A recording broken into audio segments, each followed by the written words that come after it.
Myself, yes.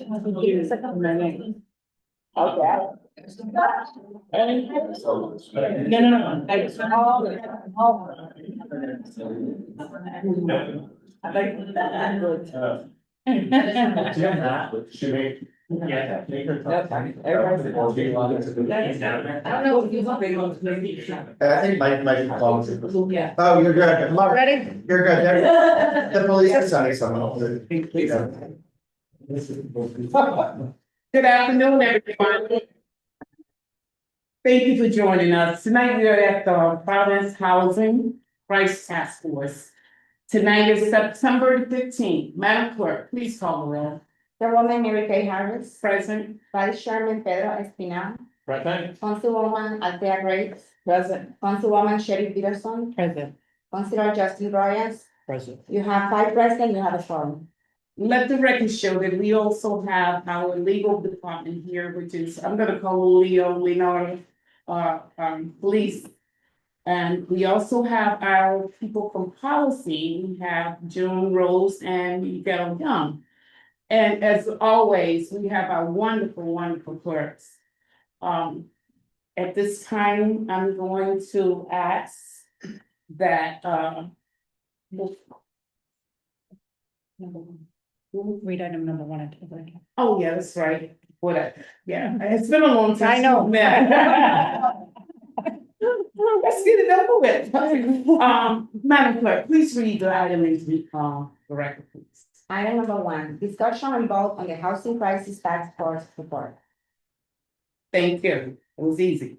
At this point, I want to ask for a motion to cover 2 exhibits. I'm gonna get this out of the way. I know we've got a lot of discussion. One is this report.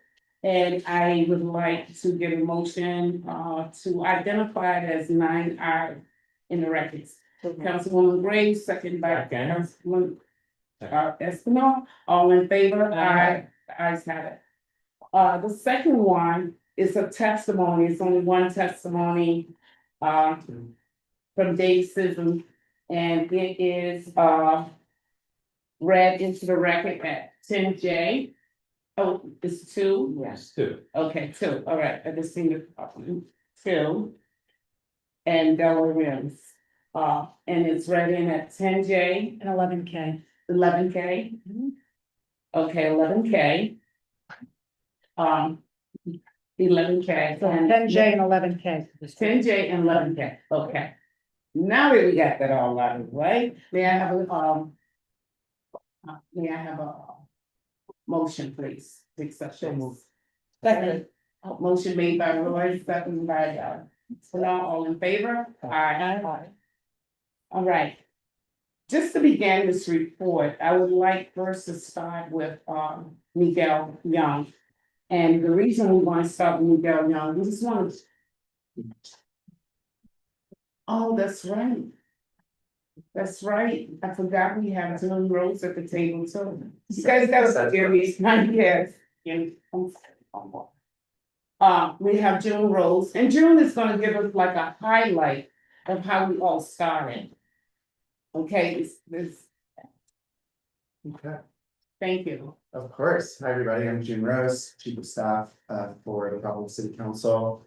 When I started with the council last January, I was told about this group of counselors, that we had this task force with a couple landlords sitting on it and some young homeowners, that there were new counselors who had just been elected and then longtime legislators finishing their last term, and that they were deeply engaging with experts from throughout the city.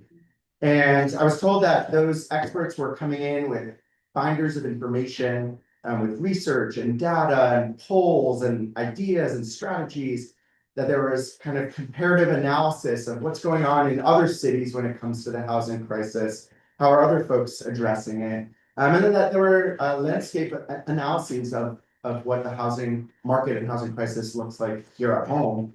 And when I heard this, right when I started, I thought, wow, that is exactly what we need.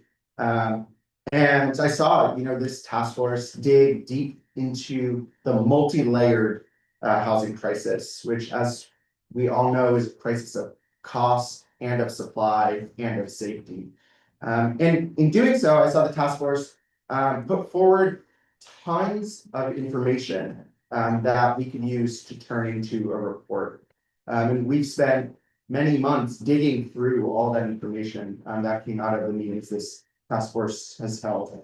The task force worked with and heard presentations from the Providence Housing Authority, Providence Redevelopment Agency, the Rhode Island Continuum of Care, the Rhode Island Department of Housing, Center for Justice, Mayor Smiley's administration, Crossroads Rhode Island, and your own policy staff. And this was all done in this room, out in the open, in front of the cameras, in front of your constituents. And I think that deserves to be uplifted as a model for good governance in public research. What you have in front of you today in this report summarizes the deep work that you all did in your time on the task force. It explores the statistics that we heard in those meetings when we looked back, such as that Providence experienced the highest rent increase in the nation from March 2023 to March 2024, or that Rhode Island ranks 50th nationwide in new housing permits. The report highlights the extraordinary work this council has already done, such as putting zoning reforms and anti-displacement measures in the 2024 comprehensive plan, making massive investments in the Affordable Housing Trust, and banning rent-setting algorithms most recently. And it captures the policy recommendations that we heard in this room that resonated the most with task force members. I especially want to uplift the leadership and the exceptional work of Chair Harris, for whom this beautiful report, and it really is aesthetically beautiful as well as beautiful at a content level. I really think that this is a true legacy piece for the chairwoman, so I want to uplift that.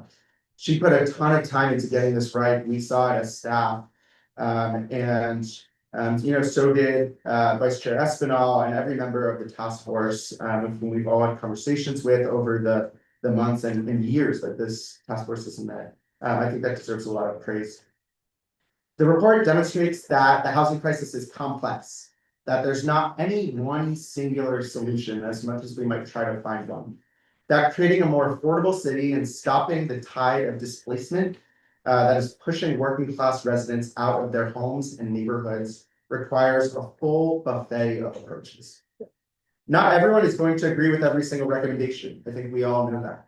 But what this report captures all those various recommendations that may very much help our city, and sets us on a course for the real work ahead, which is the legislating. This task force demonstrated how to work together to put out something powerful.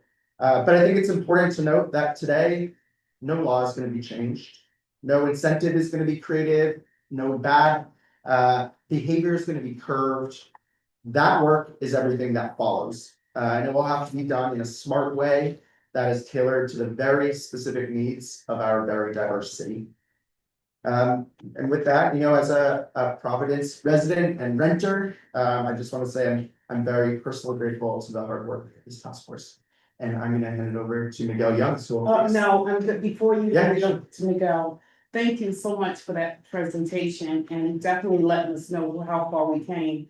And you just led right into what I would love to say to this committee. There's nothing more committed to than being around people who really care about the issue that we have. You guys really, I have never worked, I've been here 10 years with a crew of people or a group of people who have seen the need and know that we're in a crisis right now and really taking it serious. This work would not be what it is today if you guys wouldn't have been committed to the table. I want to thank you for all that I learned even from you. I want to thank both you, Councilwoman Gray, and Vice Chair Espinal, for making it clear that it's more than just building shelters as well, but we also have to think about landlords, rentals, and all of that. So you guys were very clear on how the education you brought to the table, and you really embarking on the fact around, the encampment and how important it was that we really take care of people. The dive that you did and so many other things, even coming out with a policy already. So we are really, really fortunate to have such great workers here in the city of Providence, especially here in the city council, who have taken this work very, very serious. So that's my spill. Now we're gonna dive right into what is in here. And we're gonna hear from Miguel Young to do that. You have the floor, sir. Great, thank you very much, Chair. And members of the task force, thank you for letting me come before you again to talk about this. I was trying to think of the last time, I think I presented now a few times to this task force and just sort of, what I hope to do now is sort of jog your memory and how I always do my work and whether it's task force or other matters of council business is I try to reflect back what I hear from you all and even like respond to questions, input, and I'd say of all the work I've done with this council, this has been one where I've gotten so much detailed feedback, and it's actually been really good. It felt so collaborative. And I hope each of you, when you sort of flip through this, you see a bit of your own perspective reflected back at you, because I heard from all of you, and every single thing in here is either something that was presented to you or something that you all generated on your own individually and then discussed as a group. If you remember, I was before you, I think it was in March, and we had an outline. And we really broke down the outline, and I had a red pen with me that day, and I think I remember sitting right here. And I left this room with so much red ink on the page, just based on the feedback. So I guess we can just kind of move through what you have before you now. And you know, discussion, questions, anything can sort of blossom from this overview. But you'll see right at the beginning, there's a really nice table of contents that kind of breaks it down. Basically, this is all of it in 4 sections. The executive summary, I would encourage all of you to sort of read on your own if you haven't. That covers it all. We do get into the numbers, and the thing about numbers, the thing about statistics is they obviously always change year by year. And these numbers have held true, and some of the precise figures, especially dollar amounts, have frankly increased since this was written last year. But that's sort of the nature of statistics. I think that it really captures the trend, and all of sort of Rhode Island has been either first or last in a lot of categories. First in like, or I guess it depends on how you look at it, like last in new housing development, first in like increase of housing cost, value, rent, all of that sort of trickles down. So it's been unfortunate that Rhode Island has defined itself on the sort of fringes of all these designations, and you see that in housing prices by the numbers. And as you flip through, you begin to see, I think an important clarification that was made, and this is something that came out of the amount of presentations you all reached, which is acknowledging that a lot of these recommendations are, some of them are long-term actions. I think that to address a housing crisis, it is a balance of both. There was, it took a lot of years to get us to this point, and it's not unreasonable to realize that it may take a lot of years to fix some of the sort of hole we found ourselves in. So that clarification becomes clear, and then you get into, well, I think I just missed an important part that actually talked about the comprehensive plan just for a second. Kind of want to acknowledge that part of this report, and that page numbers, use the page numbers, page 10. Yeah, 9 and 10. So I thought it was also very important because this comprehensive plan process, as we were working on the outline of this report, and as you all were receiving presentations, you're also working on a comprehensive plan. I feel like every time I bring up the comprehensive plan, I see like, you know, like eyes like, oh my God, because that was such a process. And many of you sit on the ordinance committee. I know we have the chair of ordinance committee. The comprehensive plan was took up so much time, and what was produced was this like sort of really incredible collaborative work and a plan that when I was looking at the presentations you all received in the Housing Crisis Task Force, it really dawned on me that the work that went into the comprehensive plan really addressed exactly what you heard. So I thought it was very important to acknowledge that like, work has been done, that you all have done a lot of work. And so this sort of acknowledges that. This is where you get into things like the sort of zoning, I think the word that always went in that comprehensive plan was like thoughtful density, is sort of imagining what the city can look like and what it should look like, stuff like that. So that is also reflected in this report. And then you get into what I would say on page 14 is a part of this report that really talks about supply and housing supply. Something that came up a lot in the presentations around housing, talks a lot about housing supply. Our own department of housing talks a lot about it. And at one point, trying to remember which of you, I think it might have been you, Councilor Royce, really had this real idea about an affordable housing report. Something that really mapped out what the trends are throughout the city. And when I think about this now, I even think about sort of this budget cycle that we just went through. And we have this big document that showed trends in housing prices in each ward. And I think that is a step in the direction of what an affordable housing report, that's the type of information that would be inside of that. And of course, it would be expanded, but I think you all remember that big sort of packet of tables, and you're looking through, how do the tax rates, what are the valuations, how do they impact each of your wards? And I remember watching each of you like flip to your own ward just to like see what's happening in your neighborhood.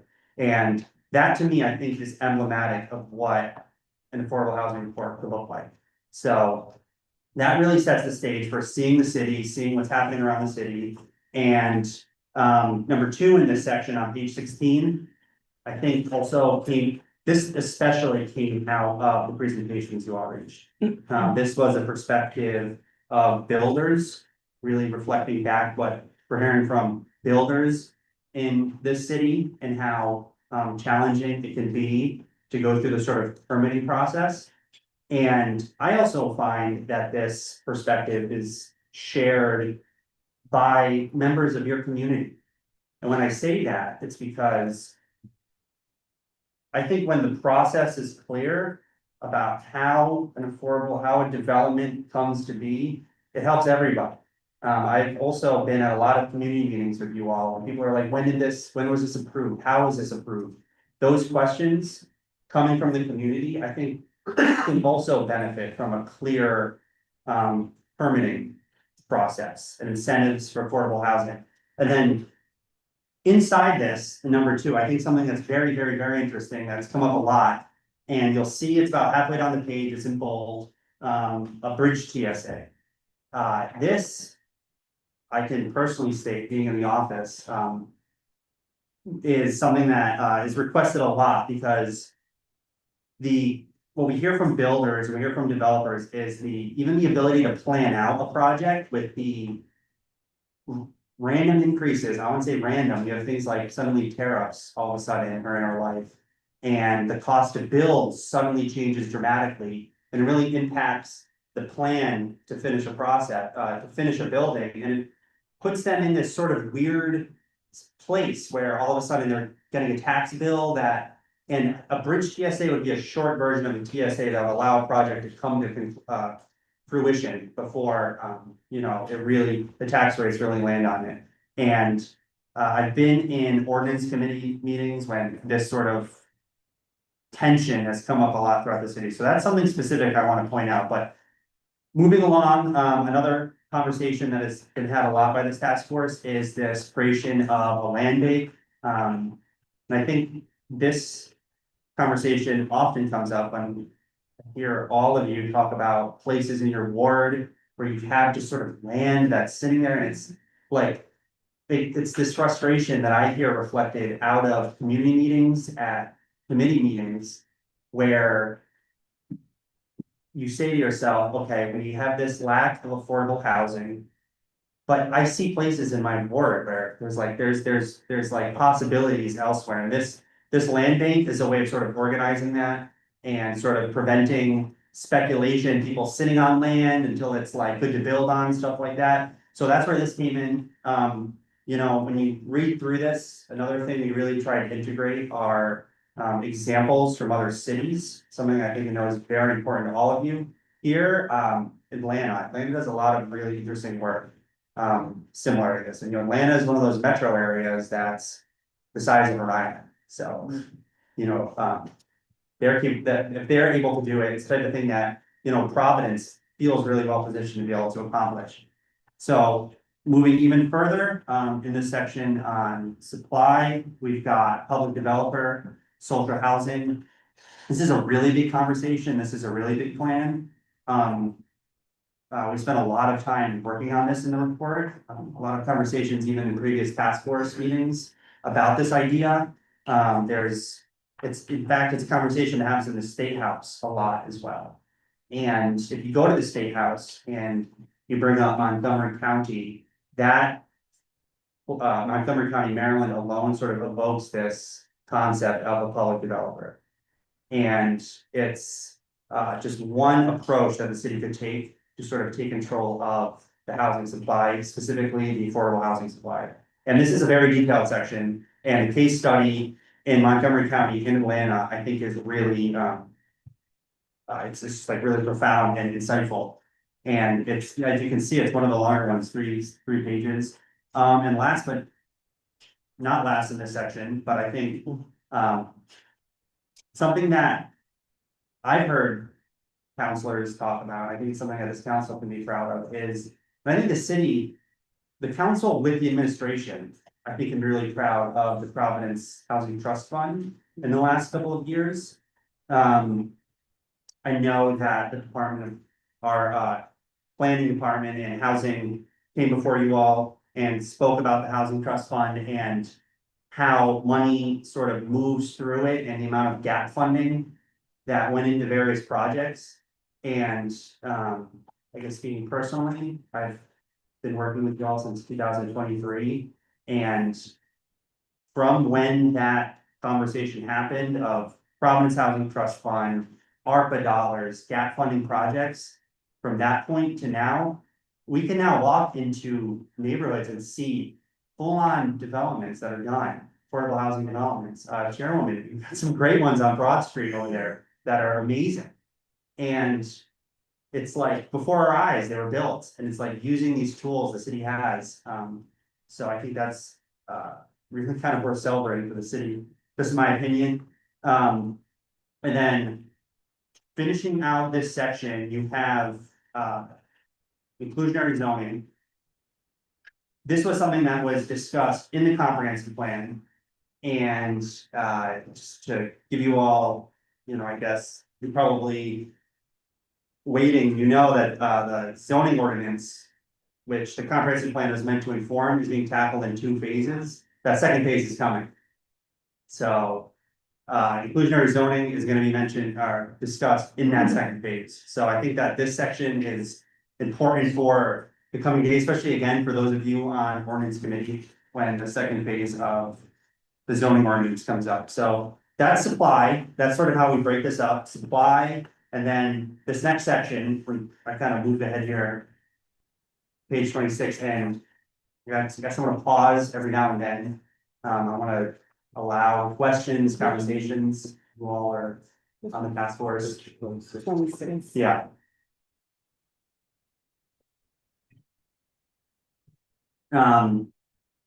So this next section, I would say the first was supply. This section kind of really looks at demand, rental market regulation. I kind of want to move quickly because this is a long report and I'm babbling a bit, and I think you all are the ones we want to hear from. So you're going to see things that you all recommended. I remember vacancy tax being a big conversation. And what I think is so cool is number 2 in this section, rental algorithm price setting ban. That's already happened. You all did that since this report was even worked on, which I think is great. Page 28, Councilwoman Peterson. This one really came about with all the conversations we've had with you and the work you've been doing on student housing in your ward, and I know there's a lot of work to be do there, and I think this speaks to that. Then you get into some big items like a rental registry, rent stabilization. Rent stabilization on page 30 is another pretty big section in this report. And if you really read through it, you're gonna see that it really is worded as, you know, how can rent stabilization work for Providence? And there's a lot of examples of different cities who use it, and taking, different components from different cities and really working to what works best for Providence. Key considerations, I think, is, how this section is really phrased and how it was structured. To not give one blanket recommendation, but give a lot of options that can be worked on to make whatever's best for all of the residents of Providence. And then, the final section has to do with tenant protections. This actually is not the final section, there's one more after this, but tenant protections. This was also a big topic of conversation in the presentations you all reached, or you all received, and this section really went hand in hand with the homelessness, and the unhoused, presentations and discussions you all had, which were numerous. And, you know, one thing that was stated time and time again to this task force is the best way to sort of address homelessness in the city is preventing homelessness. We've seen how challenging it is to address it in real time on the streets, and preventing homelessness was said time and time again to this task force is across the nation proven the best approach to a homelessness crisis in the city. And, you know, tenant protections are a big part of that prevention of homelessness. And the final section is homelessness and emergency shelter. That's on page 38. This is where Crossroads, you know, came in, and there was a lot of conversation here that this task force had. And this section really tries to encapsulate all of that conversation. And, you know, the whole report is forward looking. I think this section especially so. It's trying to think about like, what is the future of this city? How can we sort of get this under control? And how can the city support? How can you all as a council? I remember there are a lot of sort of almost, I don't want to say frustration, because I don't want to project that onto you all, but there's a lot of questions about like, what can we do as a council for this issue? This section sort of tried to capture and reflect back a lot of where your conversation there went. So that's it. Those are all the recommendations. I kind of flew through that. And then the report really does end acknowledging all of the stakeholder engagement you all did. I think, you know, I met with each of you individually about this report and as a group, and this section, I think, we really heard a lot of feedback about how important this is. Because this is where the sort of validity of this whole report comes from, is that you heard from experts. And with that, I think I'm gonna say something that I said to you before when we were talking about the outline. You know, the amount of presentations you all reached, or you received from some of the best experts the state has to offer. You know, people pay for that and they get like an associate's degree for that amount of presentation. So you all almost like qualify for a degree to some extent with the amount of information and notes you all received. So that's 45 pages in 10 minutes. So, yeah, if there's any questions or any Yeah, discussion. before the questions start, which I'm gonna open up to committee and have questions. I also want to definitely acknowledge and for us to give credit to our team staff for being so on point. I know we must have changed this, I don't know how many times as, you know, committee chairs, and then sometimes we didn't agree with each other and then they changed, but you bared with us as staff. And you were able to get us to this report. At one time, I think it was 90 something pages, so, you know, I'm so happy that we were able to just, you know, be able to bring it and yeah, and sink it down in a way that we can be able to work with it or see exactly some of the main things that you received from us as you was helping us put this together. So we want to thank our team staff. We want to thank the council president as well, along with the work that we've been doing along. So with this, we've heard from Miguel. I'm gonna open the floor and please raise your hand for any statements. If not, I would like very much to hear from Councilwoman Peterson on the work that you definitely Sure. did here and why you felt it was important to work on student housing, right? It was important to talk Sure, about, yeah. because you have to dive into this stuff. This is like grass. I mean, we had to go like roots, like Yeah, down to the roots of the floor. So please tell us about your. sure. I'm happy to. Mhm. So where do we begin? I want to thank everybody. This is a really well thought out report. I remember we were all sitting in these meetings, month after month and really listening into the advocates and the people that were talking to us about the niche issues that they were dealing with respect to whatever it was they were dealing with in housing. And it makes a lot of sense that this, as robust as it is, encapsulates pretty much everything that we talked about. So I want to thank you guys for really taking this on. It is a big undertaking. And with regards to how it kind of culminated in my neighborhood, one of the things that I encountered when I walked my neighborhood to run, and it was something that I originally, thank you, I had originally not necessarily put 100% of my attention to, but it was something that there was no other way but to go into it to be able to address the continued concerns of neighbors. You guys all know, and Councilwoman Graves, you live right next to it, so you understand. Ward 14 represents Elmhurst and Wausau, and we kind of abut where that is, but the entirety of a college is right in the middle of the ward. And for a really long time, the density of what student housing was kind of relied on, it stayed within 4 or 5 streets mainly. And over the last, I would say, 10 years, you've seen it increase. It's kind of gone outwards. It's really kind of splattered all in different places. But I think one thing that really was the most captivating was that, and it really all started with quality of life issues. It really all started with just behavior and conduct, and not a whole lot of support from the college when you said, hey, we could really use some help kind of trying to figure all of this out. And so oftentimes in the very beginning, I think when I walked in, I was like, hey, looking to see where we can kind of figure out and partner on some of these things. This one pointed its finger to the other one pointed its finger to the other one, and then that was it. Like, nobody else was really addressing the main quality of life issues there. And then slowly but surely, we ended up seeing that all of a sudden, one dead end street was kind of taken and purchased up for student housing.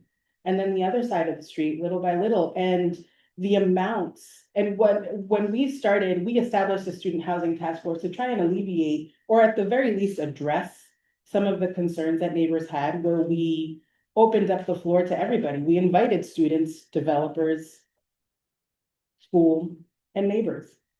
And the only people that came were neighbors, the schools, and one developer. Sometimes a couple of developers would be there every now and then, but when we asked for student support or student reaction or student feedback, it was more of a, well, we don't actually know how neighbors are going to react to the students, so we don't want them to be there. Okay, so we need to be able, this is our community, right? We need to be able to address these things, but there's a larger conversation at play. The school continues to expand, right? They increase their enrollments, and where are the students gonna go? And what does that look like in the kind of the grand scheme of things of what our neighborhoods look like? Um, in fairness to the neighbors, they're just exhausted. They're over it. They don't want to deal with the issues. They would rather just find a way to leave instead of wanting to stay and maintain where they've been for decades.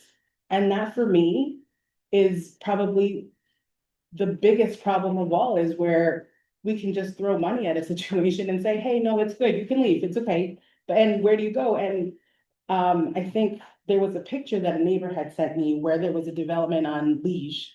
Where he's just looking at the demolition of his property.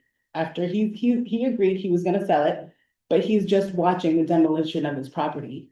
And I have to tell you that that gave me an enormous amount of sadness, because this man had spent decades there, right? And while I understand that students need a place to live and all of these things kind of need to coincide, there is a larger conversation that needs to be had when it comes to what that does with the rentals in the area. The gentrification of a neighborhood that was a working class neighborhood, and how do we adapt to all of it? Or what actually does an adaptation to this look like, right? So we met for 2 years, roughly, just about 2 years, in trying to figure out what other places did. And places like Cambridge did something, places like Philadelphia did something else, New Orleans did a different thing. And it was a really robust conversation with city councilors from all over the country of saying, hey, what'd you do? Did it work? What were the hiccups? How is this moving forward? What do you think are what was the plus and the minus of this? Really understanding what the takeaway was for them to be able to then say, what can we do to move forward here? So we addressed it by doing quite a few things. And some of them are up for conversation now. We've presented them and we're looking forward to public hearing on that. Hopefully we'll do that sooner than later. But really what it comes down to is really just figuring out a way to address all of it. And, you know, I'm hearing from my neighbors that there's now this sudden urgency from the developers in the neighborhood to petition out against what's happening and send out Google Forms to people and saying, hey, how is this working out for you? Do you like the students? And it's not about that. It's how do we address the growing concerns that we continue to have in a way for all of us to grow together. It's not about anti-student versus pro-student. It's not versus anti-school or anti-enrollment. It's really just about how do we continue to grow together. And I believe that the ordinances that we've presented help us do that. I'm not saying that they're perfect end-all be-all solutions to it, but I am saying that they are opportunities for us to grow. And so we've addressed it by doing probably a variety of 5 that address overlay district, as well as nuisance issues, as well as the licensing of student housing, because it's specialized housing. And I believe that if you are going to be very specific and only catering to one demographic, then you should be classified as such. And onward, an impact fee, which is something that we've promoted, we've pushed forward. So these are just small solutions that I think are the start of a larger conversation that will allow us to enhance the conversation of what student housing is. We have anywhere from 8,000 to 12,000 students that come off campus every single year. If we're not talking about the impact that it has on our neighborhoods, well, I'm sorry, but we should have been doing this at least 10 years ago. So this is, like I said, just an opportunity to kind of build off of what, or start the process of really honing in what our regulation should look like on such specific housing. And with regards to everything else in here, you know, I'm a person that believes that we should always find a way to create an okay medium for everybody. And one thing that I do always worry about, and this is really just in my background of the different boards that I've sat in, is homeownership and affordable homeownership. One of the things that I noticed in here that I wish we could do more of is really talk about what home ownership looks like, right? We're creating these spaces for rentals and rental units and tenants, and with the way the price of apartments are, I don't think anybody's gonna have an opportunity to ever be able to save to be able to become a homeowner. So those are very realistic things, and that I think that we should also kind of pay attention to, but this is a really great start to a larger conversation that needs to happen within this council. So I really thank you guys for that. Thank you so much for sharing.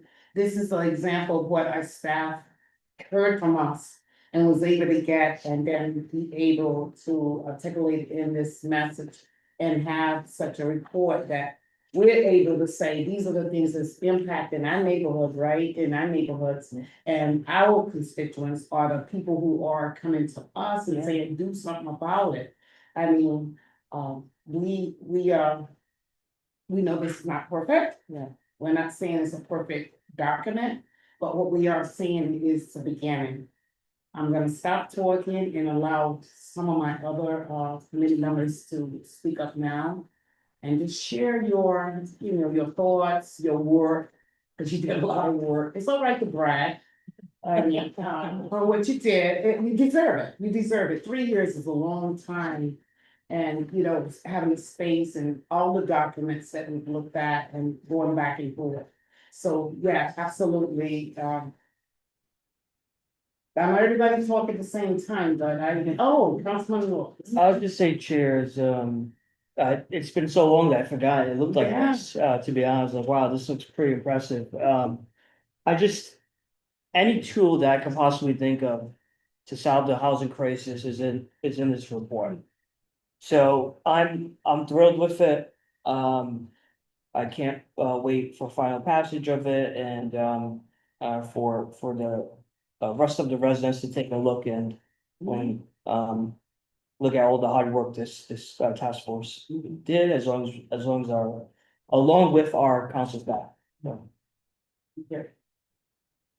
Thank you, sir. Vice Chairman? Thank you, Madam Chair, for the committee, So, I am grateful to everyone that has such a tremendous input, to come up with this, report. It is the, culmination of, 3 years worth of work. And as Councilor Roy, said, there are things in here that could be useful tools to address the housing crisis. So I am really glad that we had this public discussion because, we had that discussion.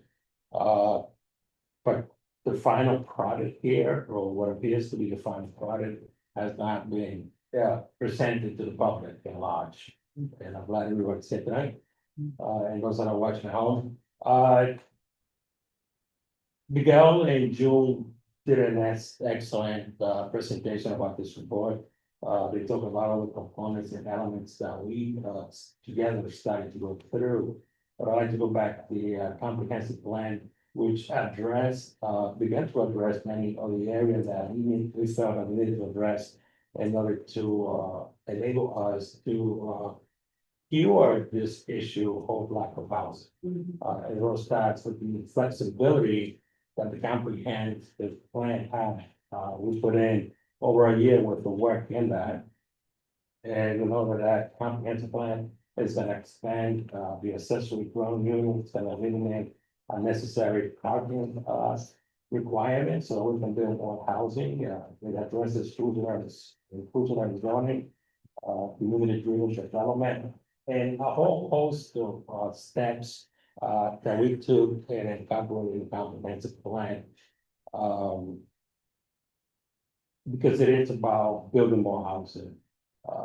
We can also highlight the Housing Trust Fund and the work of the PRA, which through the gap financing, which was mentioned earlier, over the last, I believe, 3 years, it has been $55 million that we have provided, and that has either produced or maintained close to 2,000 units. And I think that you begin to see and feel the impact of all those units now. Because for the first time, I'm actually starting to see signs of apartment for rent.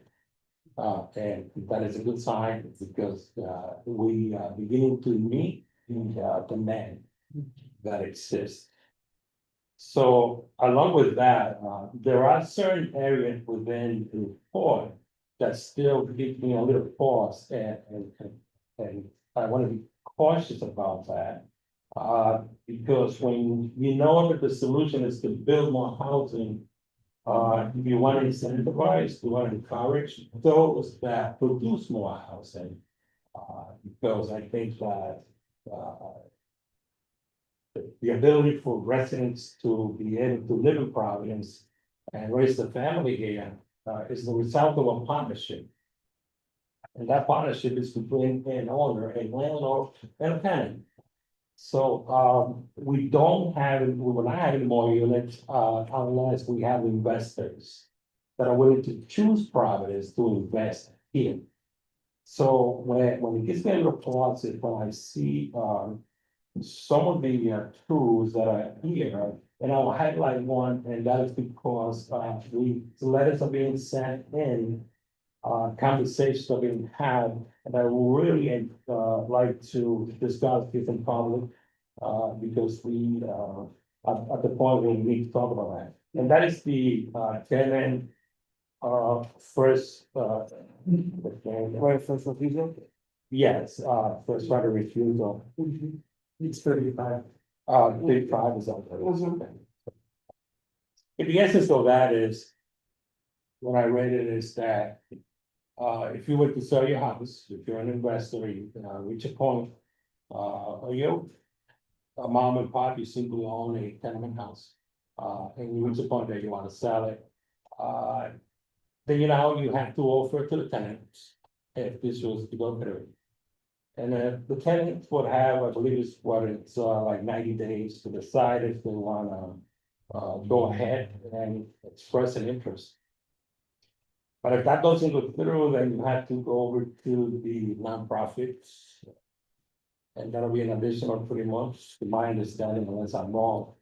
And also, if that doesn't go through, then you go to other partners in the nonprofit sectors. So you could come across a scenario where someone wants to sell their home for whatever reason, whatever circumstances they're going through in their lives. But now you gotta wait at least close to a year to be able to put your house on the market.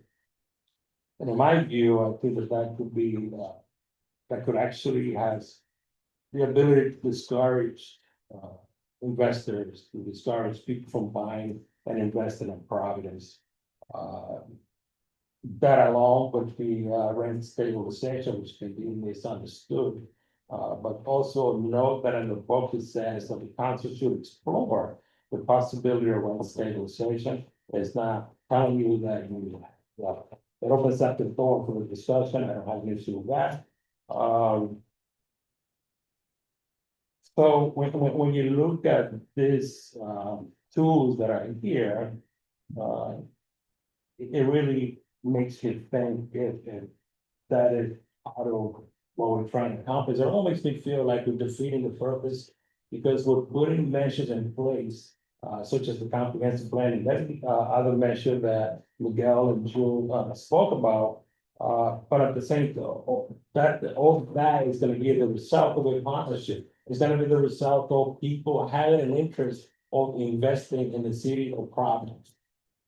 If that doesn't happen, then everything falls apart, because you need people to invest in Providence. So that is one of the concerns that I have, which I question the result of that. You could come across again a hypothetical scenario, one that is more realistic. With a tenant or if a homeowner has an issue with a tenant. They could probably be in the process of eviction. And that tenant, that landlord wants to sell the house, but now. That owner has to get an okay from the tenant that he or she is evicting. That's a conflict right there. At the same time, if all of this were enacted, the owner cannot raise their rent even though if she may have had, tremendous expenses. And then you end up in court, and you had just cause eviction, it almost makes it impossible for the owner, to part with the tenant. So when you combine some of this, it gives me pause. Because if that was to be enacted in such a way, why would an investor have an interest to come to properties and invest their money in the dollars here?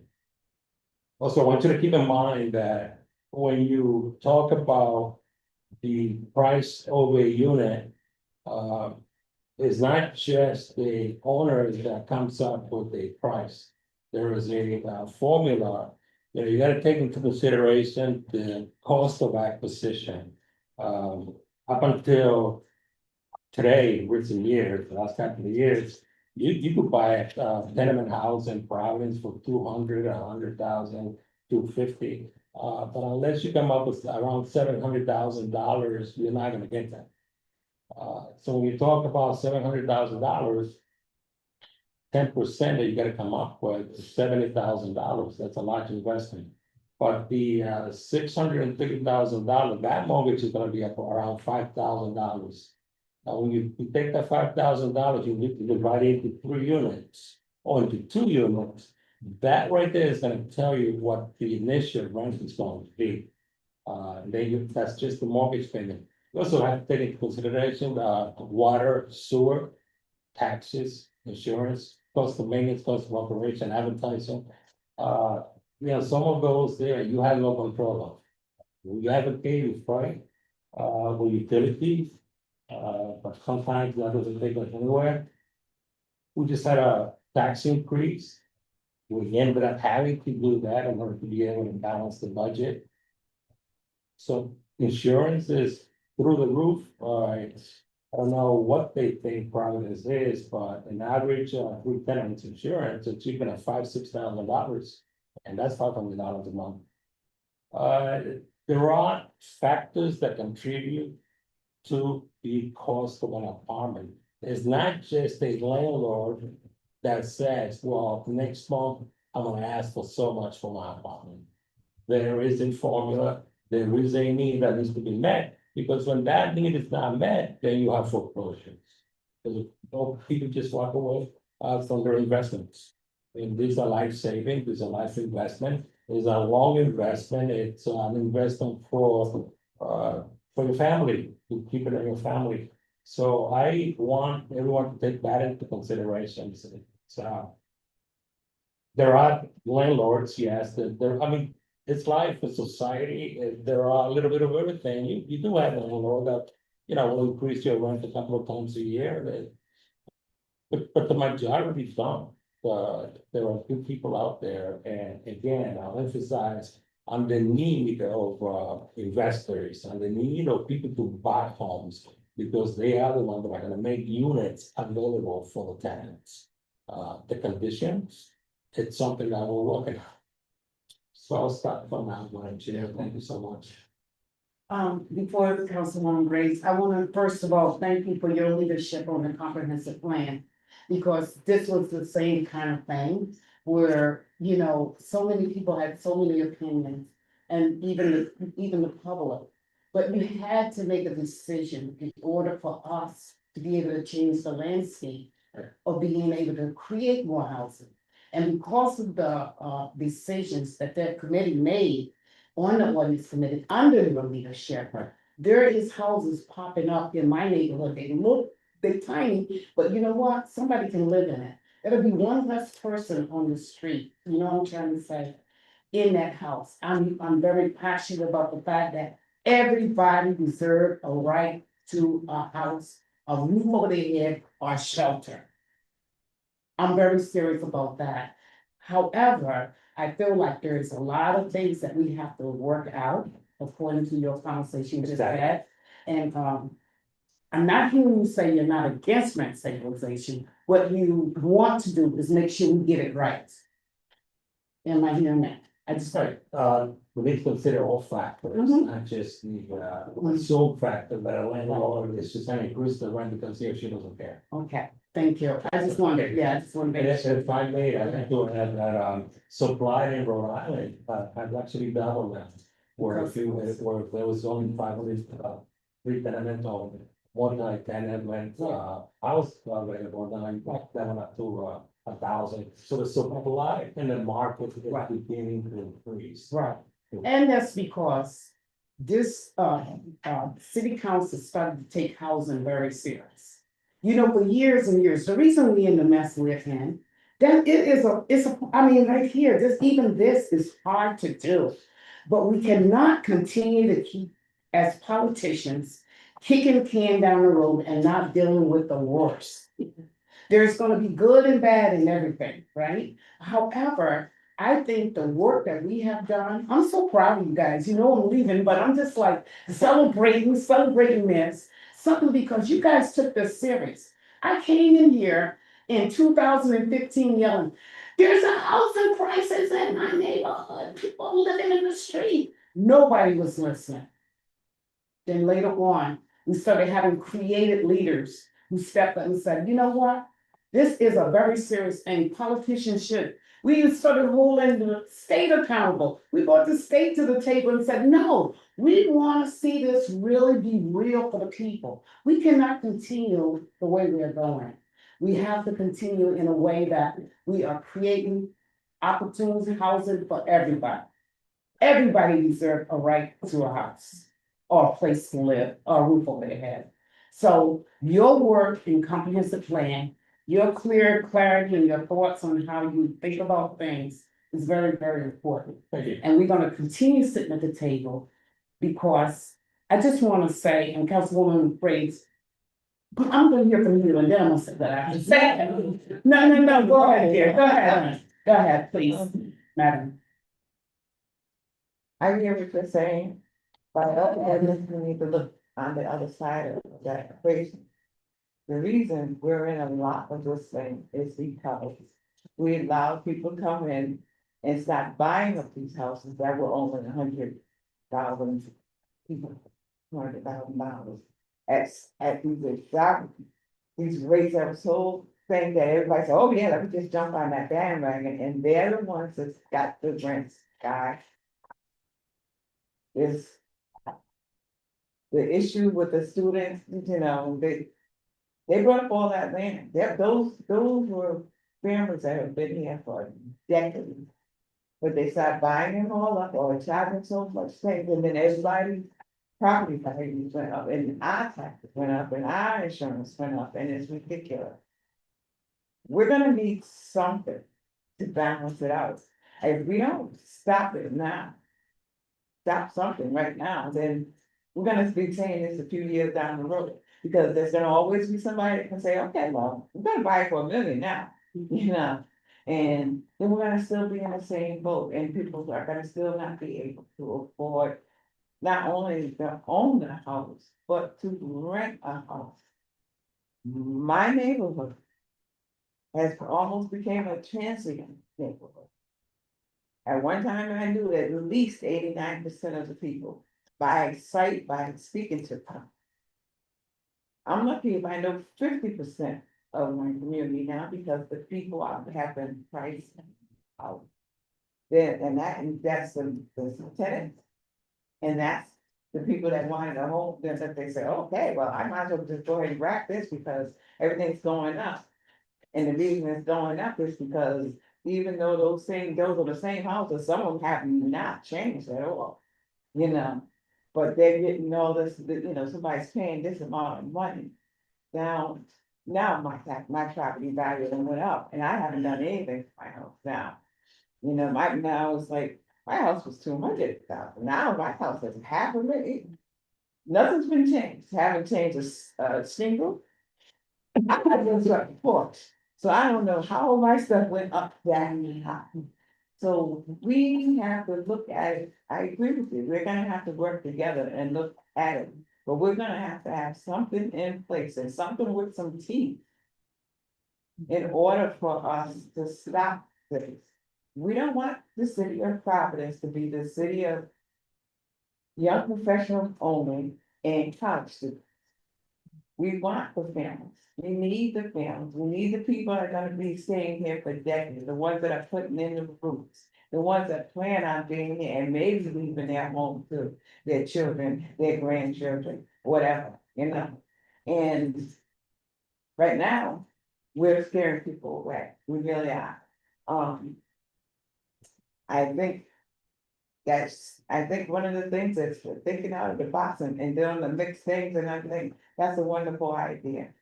But we also gotta be careful that we don't change the whole sky, line of Providence. There's a reason why certain people like Providence. If you come here saying, I love Providence, oh, I love then why are you trying to change it? If you come here saying, I like this, I like my community. I love my community because of the way it looks. It's not it's not painted. It's not, skyscrapers. It's a community, you know? And so we need to figure out a way to keep all that in there, because 9 times out of 10, the big city people that come here, they said they came here because, oh, I love Providence, but then they came in and they want to change it into Chicago. Well, you should have stayed in Chicago. That's my feelings. So we have to figure out how we're gonna do it.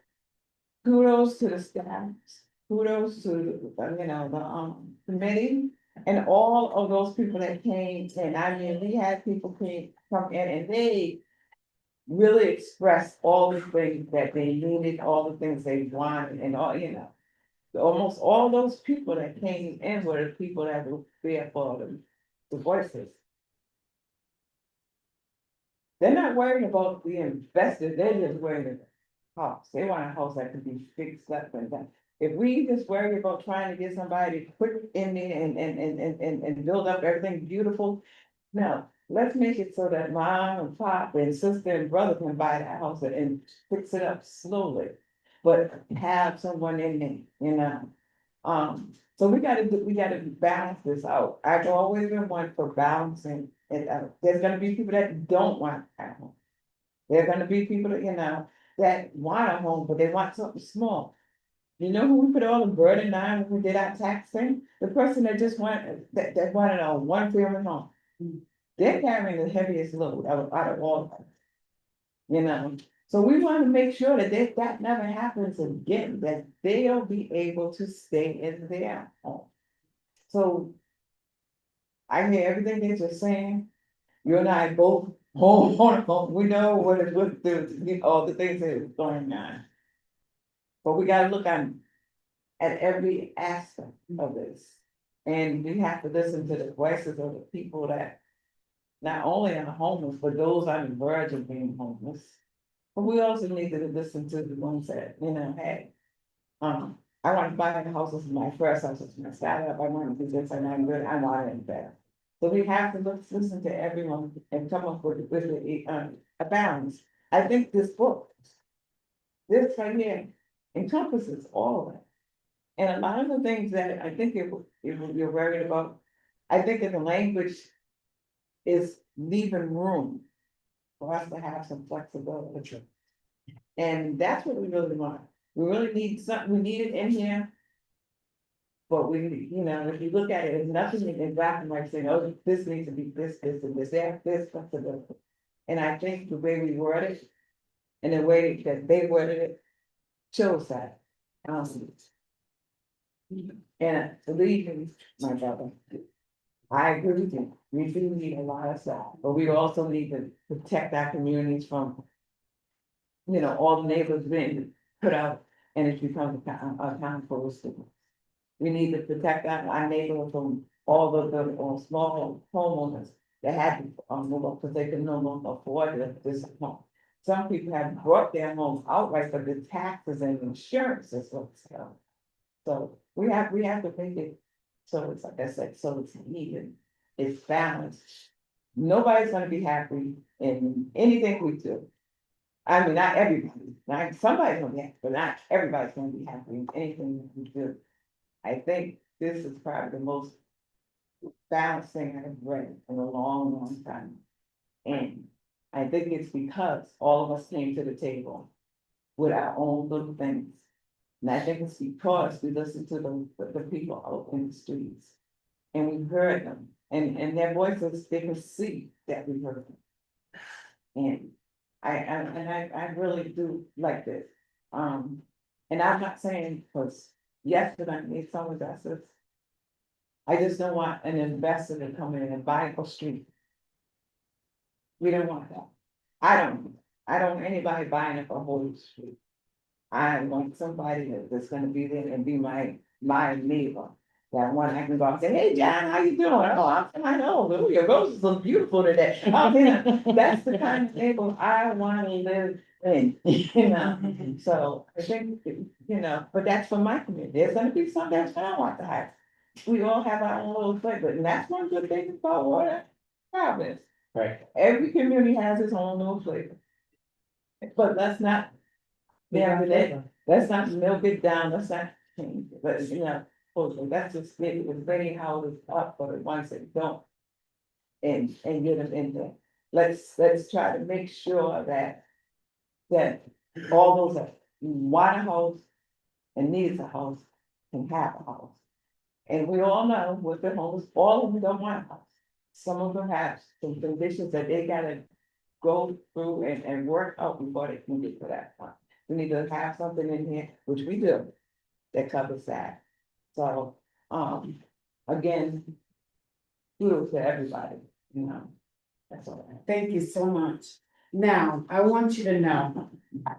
This is not a legislation, No. this is not anything that is in a law. Let's look at this, I borrowed this today and I'm gonna use it. What you guys have done was put a menu together. You got a menu here. All right? The community, the public, and the people who are involved in sitting down to take this further into making it into a policy, a law, or whatever. Let's look at the public as the cooks. Yeah, let's bring everybody to the table. There's nothing wrong with, having those conversations. And that's, for me, the whole entire time that I've been here, that has been the rule.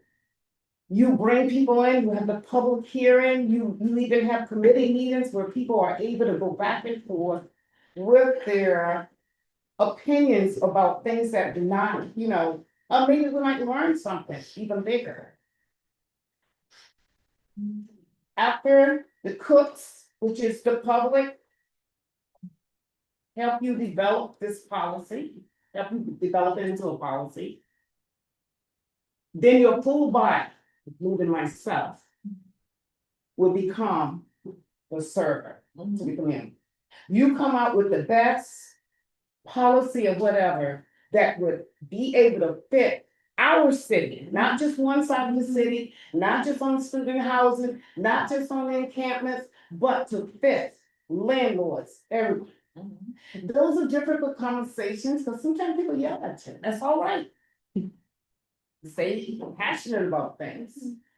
Have those conversations and come out with a real law. I'm asking you tonight to pass this, to vote this out of committee, so the public can see it, so the public can start to cook, because this is just the menu. Let the public start to cook. Let them cook, let them send in letters, let them do whatever they have to do. Because this is just the menu. I'm asking you to vote it out so the public can have access to it. I'm asking you to vote it out of committee. Because when it gets back in front of us, it's not a vote on it. We're just gonna accept it. And it's gonna become either a working document, or it's gonna be something that you edit and you change around and you work with the community. But we gotta get started. We cannot continue to keep the kids down the road and sit around and complain about we don't have housing. That we're being priced out.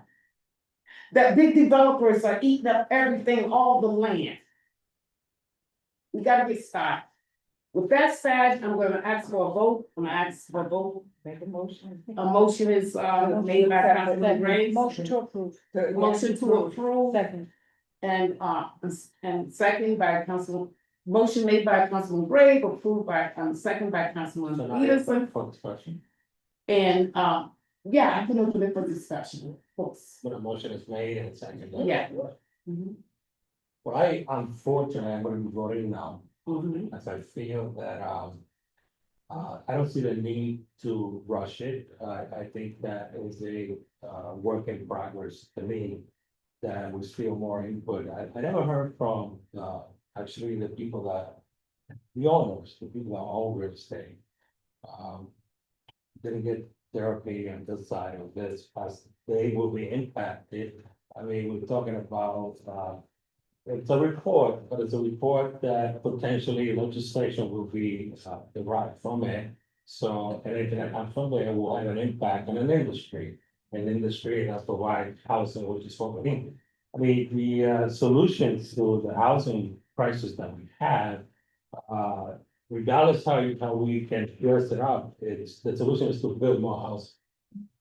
And we are already doing that, said earlier, I sit on the VRA board and, I voted on close to, I think it's about $55 million that we provided. As gap financing for different entities that come for us, and we have been able to do that much housing.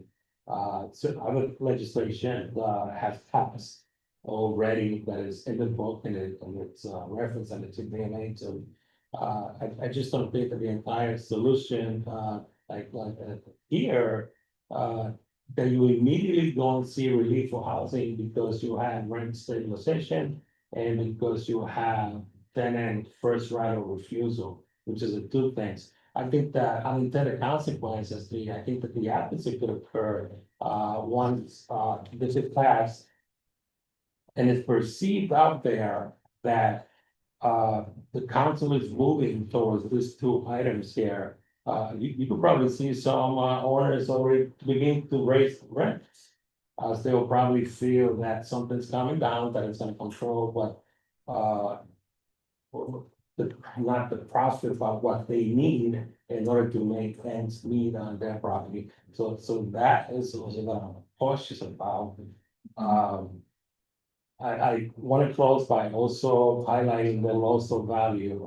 For our studies that when you implement this, there is a loss of value because you have less people interested in investing in the city.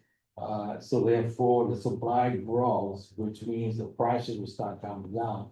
So when there's a loss of revenue to the city through taxes, because you will no longer be able to collect taxes on the $600,000 average property in Providence that are broken down to 300. You can see perhaps a 50% reduction in property taxes.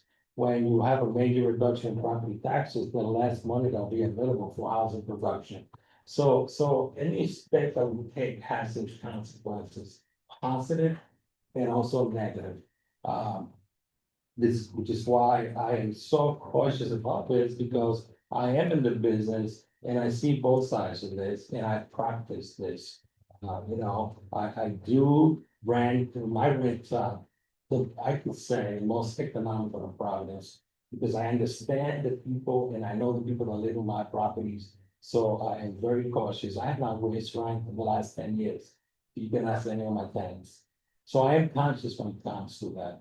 But I'm also conscious of what landlords have to go through with tenants and we're also having the business of renting out. I know what the expenses are. I lived through this.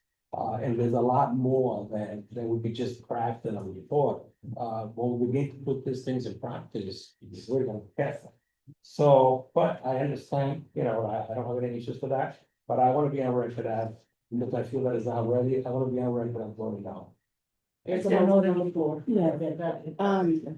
Sorry, just in follow-up to the majority leader's comments, I want to say that I really value your opinion on this, especially as a person who does this for their profession, and I too share many of your concerns. I most worry about our are homeowners, are multifamily homeowners that only have that one or maybe two properties. I really do. It's something that, I continue to listen to as the homeowners share, like, what is this gonna look like?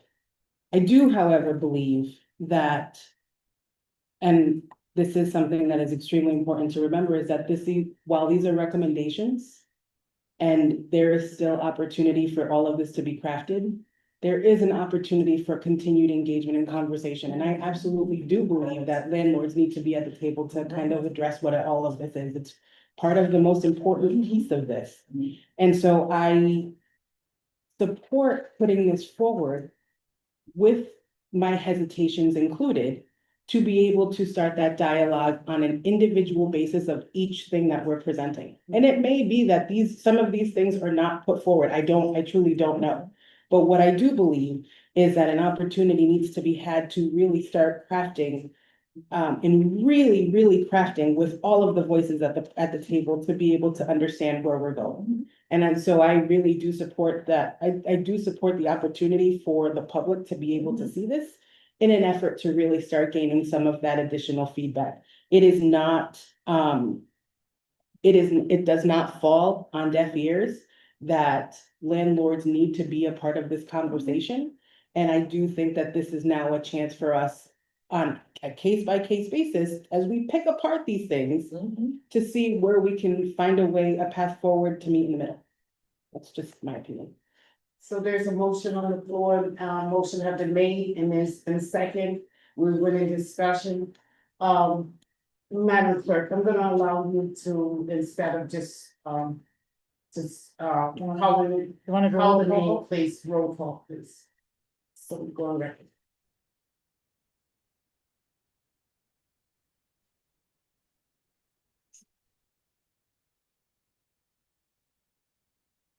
Chairwoman Mary Kay Harris. Aye. Vice Chairman Pedro Espino. Nay. Councilwoman Althea Grace. Aye. Councilwoman Shelley Peterson. Aye. Councilor Justin Reyes. Aye. You have 4 ayes, 1 nay. The motion passes. Thank you.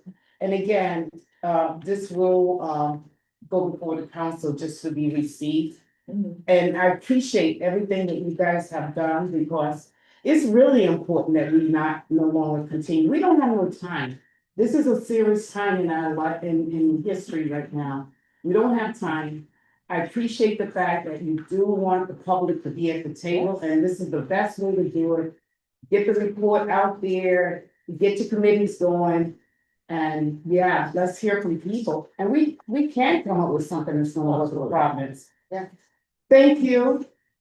I'll take a motion to close, to adjourn. Motion been made by Councilman Peters, second by Councilman Briggs, all in favor? Aye. Thank you. Yes, I know. I know.